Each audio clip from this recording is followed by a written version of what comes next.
বন্ধুরা আমি কড়াইটা গ্যাসের উপর বসিয়ে দিয়েছি। আজকে করব ভাত হয়ে গেছে, ডিমের ঝোল ফুলকপি দিয়ে। দেখো আলুও সেদ্ধ হয়ে গেছে, ধোয়া বেরোচ্ছে দেখতে পাচ্ছ।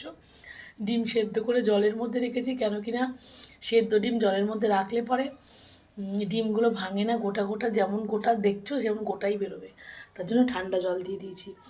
দেখো ফুলকপি কেটে রেখেছি, টমেটো রেখেছি, কাঁচা লঙ্কা, রসুন আর আদা রেখেছি, আর হচ্ছে পেঁয়াজ আর ধনেপাতা।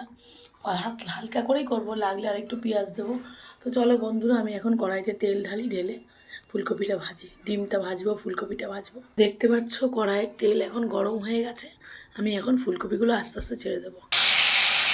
আমি এখন কড়াইতে ফুলকপিগুলো ছেড়ে দিয়েছি, দিয়ে আমি এবার নুন হলুদ দিয়ে ফুলকপিগুলো ভাজবো।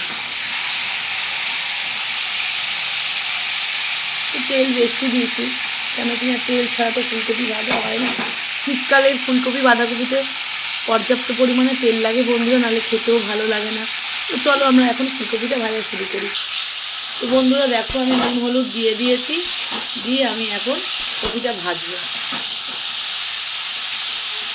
যতক্ষণ না একটু ভালো করে ভাজা হচ্ছে ততক্ষণ আমি একটু কড়াইতে নাড়তে থাকবো। চলো বন্ধুরা, আমি শিলনোড়ায় এই যে আদা, কাঁচা লঙ্কা আর হচ্ছে রসুন খানিকটা বেটে নিয়েছি। এই যে কপিটা এখন একটু ভাজা পর্ব চলছে, আর একটু ভাজবো।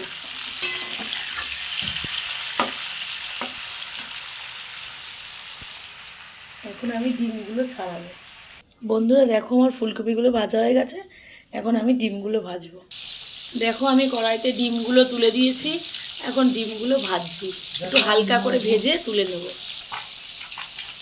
তো বন্ধুরা দেখতে পাচ্ছ আমি কড়াইতে আদা বাটা, রসুন বাটা, কাঁচা লঙ্কা বাটা আর বন্ধুরা দেখতে পাচ্ছ আমি কড়াইতে আদা বাটা, রসুন বাটা, কাঁচা লঙ্কা বাটা তুলে দিয়েছি।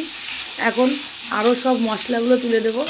পেঁয়াজটা আগে দিতে ভুলে গেছি, তাই সাথে ভাজতে ভাজতে পেঁয়াজটা যদিও মিশে যাবে, কোনো অসুবিধা হবে না।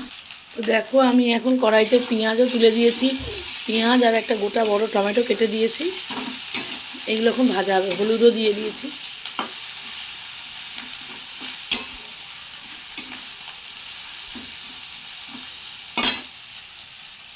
দেখো আমি পরিমাণ মতো নুন, হলুদ, জিরে বাটা, আদা বাটা, কাঁচা লঙ্কা বাটা, টমেটো দিয়েছি, পেঁয়াজ দিয়েছি, দিয়ে আর সামান্য পরিমাণ মতো স্বাদ আনার জন্য একটুখানি চিনি দিয়েছি। তো এখন আমি এই মশলা দিয়ে আলুটাকে কষাতে থাকবো। দেখো বন্ধুরা কি সুন্দর কালার এসে গেছে, এখন কষানোর পর্ব চলছে। আর একটু তেল দেবো সামান্য, ফুলকপিতে যা তেল দিয়েছি। দেখো এখন কষানোর পর্ব চলছে।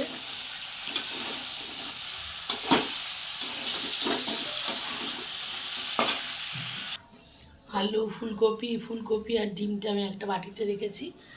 কড়াইতে দেখো জল দিয়ে দিয়েছি, মশলাটা কষিয়ে জল দিয়ে দিয়েছি, দিয়ে এখন কড়াইতে আমি ঢাকা দেব।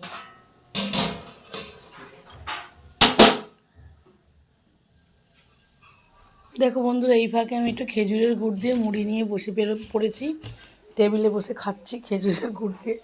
ঘর পরিষ্কার হয়ে গেছে, এখন একটা বোন আছে, ও আমাদের ঘর মুছে দিয়ে যায়। মাসকাবাড়ি মাল এসে গেছে, এখন তুলবো। খুব খিদে পেয়েছে, সকাল থেকে 1টা বাজে এখন পর্যন্ত কিছু খাইনি।